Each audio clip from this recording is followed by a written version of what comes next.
It's a little bit of a late show. I was up late last night, chatting with Seth and chatting with Yurik in Australia and chatting with my buddy here, Randy. So good fellowships last night. It's funny. Seth fell asleep on camera. Seth was like this, and he was asleep, like totally asleep for like 15 minutes. I was playing tunes, and here's Seth on the camera. I said, "Wow." It was neat. It was cool. Like he looked like he was so tired and so exhausted from the day or something. But anyway, it was good fellowship. It's Tuesday. Okay, so I decided to read a couple things out of this book here. If you can see, The Mystery of the Gospel by Knoch. I found this book and it's a good one. And today I am going to start. This is only a couple little articles here. The Consummations of the Eons. Okay.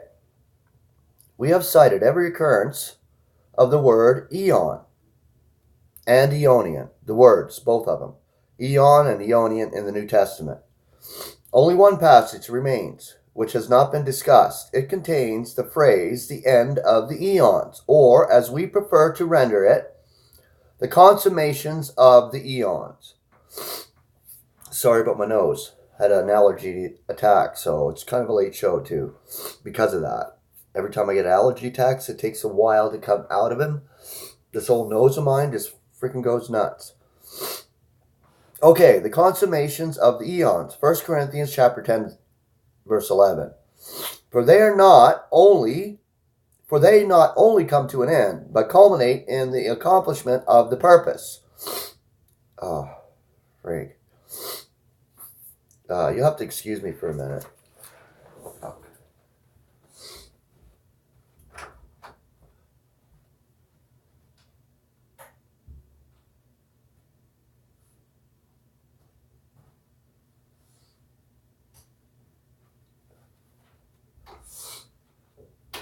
Had to get a runny nose rag. Sorry. Freaking nose. Okay. Sorry about that. Excuse me. Okay. For they not only come to an end, but culminate in the accomplishment of the purpose. Ephesians chapter 3, verse 11. For which they were made. Hebrews chapter 1, verse 2.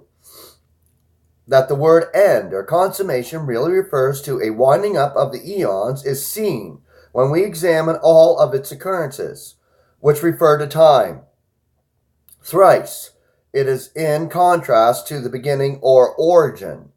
Hebrews chapter 7, verse 3, Revelation chapter 21 verse 6, and chapter 22, verse 13. It is used thrice in the well-known phrase, yet he who endures to the consummation. Now that is referring to Israel during that time, right? Okay, Matthew chapter 10, verse 22, chapter 24, verse 13, and Mark chapter 13, verse 13.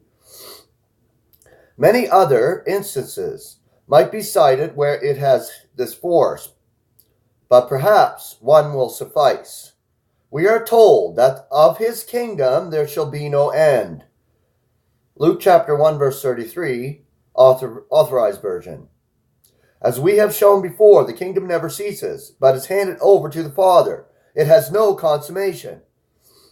In the passage under consideration, 1 Corinthians 10:11, the word telos, or T-E-L-O-S, finish, is in the plural. So that instead of the eons having no end, the fact is they have many ends. There was a beginning of the eons, but not all factors which characterize the eons began at that remote point in time. Human government was not introduced until much later, so it will be with their ends or consummations. The purpose and perfection of the final consummation is partially anticipated and realized beforehand. In the preparatory eons, there is type and prediction and promise. But when the crisis created by the cross is reached, all this gives place to fulfillment. the righteousness of the kingdom, the reconciliation of the new creation. All these are fulfillments of the purpose of the eons.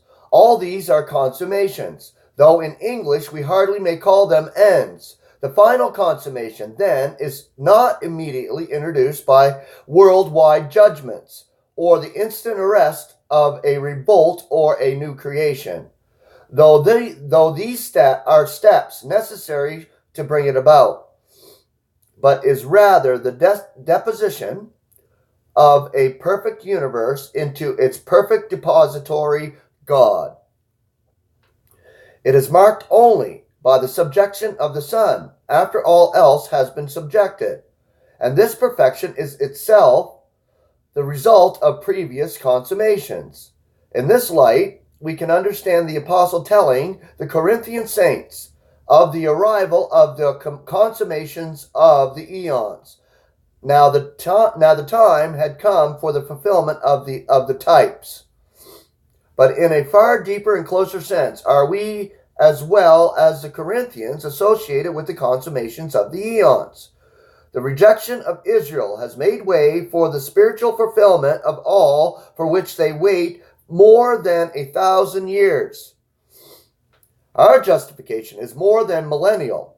Our reconciliation exceeds that of the new creation, for we are already a new creation in Christ Jesus, and we are consummated or mature, perfect, in Christ, completed, in Christ already, seated together among the celestials next to God, in Christ, completed. Ephesians chapter 4, verse 13. Philippians 3:15. Colossians 1:28. In our own spirits, we have an undeniable foretaste that the eons are accomplishing the purpose for which they were made. And every accomplishment of his purpose is but one of many consummations, which precedes the grand final perfection, the end and object of God's primeval purpose. Okay, that's beautiful. So tomorrow I will read this one, Endlessness. It's good to understand this. The mystery of the gospel is really good because it goes detail into the meaning of eon, the eons themselves, and explains exactly what's happening here on the earth and during the eons among the celestials, as we take up our lot among the celestials as members of his body. So yeah, it's pretty awesome. It's Tuesday, just doing a quick show here with this allergy shit, so hopefully you bared with me and heard what I said. I love you all. We'll see you tomorrow.